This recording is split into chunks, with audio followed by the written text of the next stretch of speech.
I thought that all by myself. And the great thing is, we've heard the new album, Escapology, from Rob, and it undoubtedly is his best album yet, and made a brilliant album. So we're looking forward to working on that, and it comes out middle of November. Yeah. Hard work. And that's not just a bunch of hot hair either. It is the best album I've ever done, and I'm really looking forward to getting out there, performing it, and seeing what happens with it. I'm really proud of it. You know, it's the first album that I'm, you know, the most proud of. I'm not very good at this today. I've just got off a plane. How does the deal work? Is it the biggest in British music history? Well, my mum said it'd be really uncouth of me to talk about money, but I'm rich beyond my wildest dreams. Is it the biggest, recording contract in music history? I got the biggest cock in the music industry. You should know that as well. Diddly-diddly. Okay, thank you everybody. Thank you very much. Biggest cock. Alright. See you later. Thanks very much for coming down. I'm an EMI artist, and I'm really pleased to be. And Escapology's out, and will be out soon, and it's great. Right. Rob, are you just pleased that it's all over now, that you finally sorted it all out? Because it's taken some time, isn't it? Well, I'm just pleased that I can announce my retirement today. You know, which is, What are you going to do with the cash, Robbie? what am I going to do with it? I'm going to count it all. Robbie, every day. Robbie, up to the top, please, mate. Cheers. Bye. Bye now. Good luck. I need to celebrate, Robbie. Take care.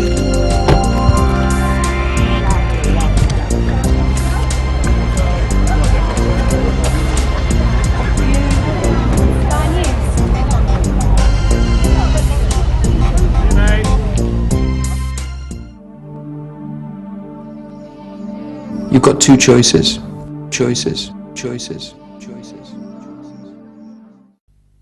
Hello, I've got a short film that I want you to watch. It's about a global problem that affects millions of children and young people. It's about children being exploited at the hands of adults. It's about the loss of innocence and an early entry into the harshest realities of life. Please watch it. It's short, but it's definitely not sweet.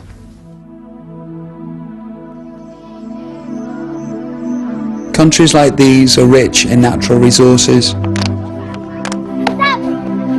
Hardwood trees reach for the sun with their dark limbs. Diamonds sleep in the earth or stare from the mountains. But one crop is more precious than gold or opals. An exotic fruit. It grows wild and free in towns and villages. It is prized higher than all others. It is ripe for picking after 12 or 13 summers. At harvest time, buyers arrive from the city. They seek out the tender buds. They pluck the best of the bunch. They cut the roots. They disappear into the dust. Some fruit is for domestic consumption, but most is exported. It can be seen being unloaded at UK airports. Many wealthy countries have developed a taste for it. It's not uncommon for one piece of fruit to be sold 1,000 times over. It is often packaged in eye-catching colours. It is praised for its sweet scent and its sun-kissed flesh, prized for its soft insides and its dark segments. Only the heart of the fruit is discarded, the heart which is broken once the fruit is opened.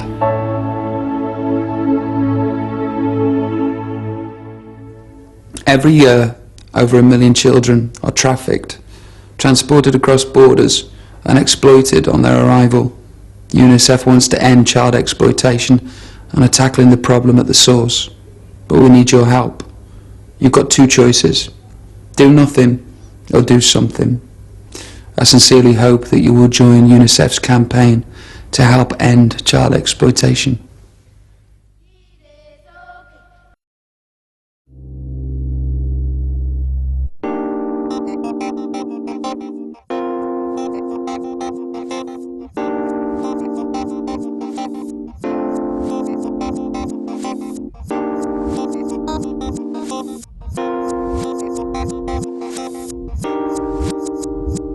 So Robbie Williams was approached because he is a local boy. He was born only 6 miles away from this hospice. And it did take quite some time for him to get involved. I think mainly because they wanted to see that we were a genuine charity, that we were moving forward. And what happened is, when we had the building gifted to us, all this fabulous building here, which has cost £2 million, was just a gift from a local construction company. And he came and visited in November, when the building was just a partly made shell.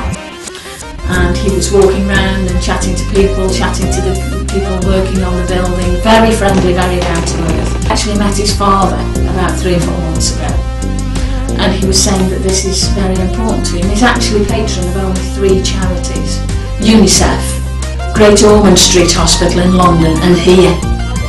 So for us that's absolutely fantastic. And he supports this local area through what is called the Give It Some Fund.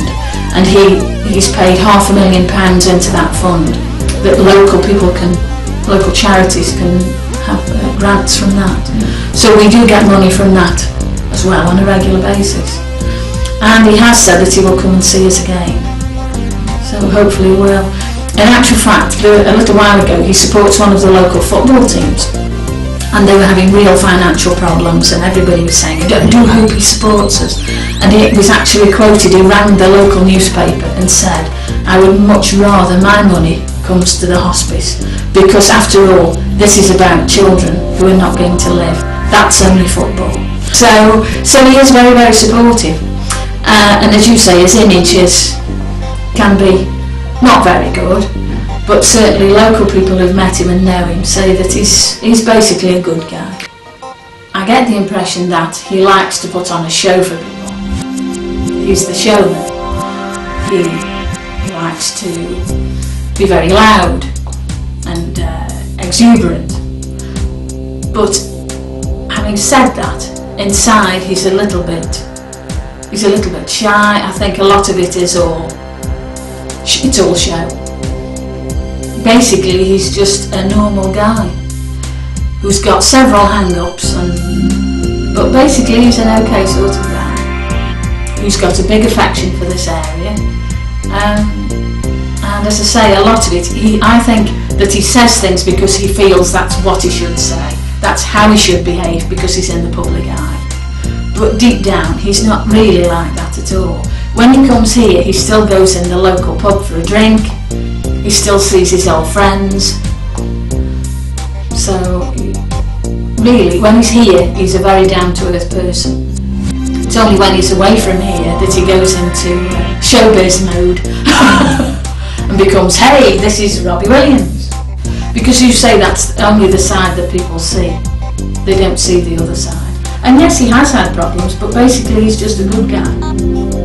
And for him, it's very important that he helps local children and local people, because traditionally this area, until very recently, had a huge industry. This hospice is built on the site of an old coal mine.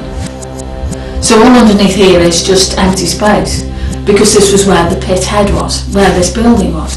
And there's a lot of industry, there was the pottery industry and there's a lot of coal. And over the last 10-15 years, thousands of jobs have been lost in those traditional industries.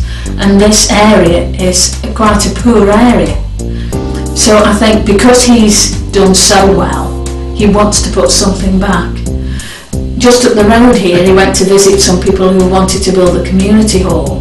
And he asked how much money they were, how much they needed. And he said, that's fine, I'll write you a cheque for £125,000. And the money has just arrived to them, just in the last 2 or 3 weeks. So he's quite prepared to actually pay money out and support local things. But I think he's very much tied now by his management company, that he can't just go where he pleases. But when I spoke to his dad a few weeks ago, he said he's so keen and he really wants to come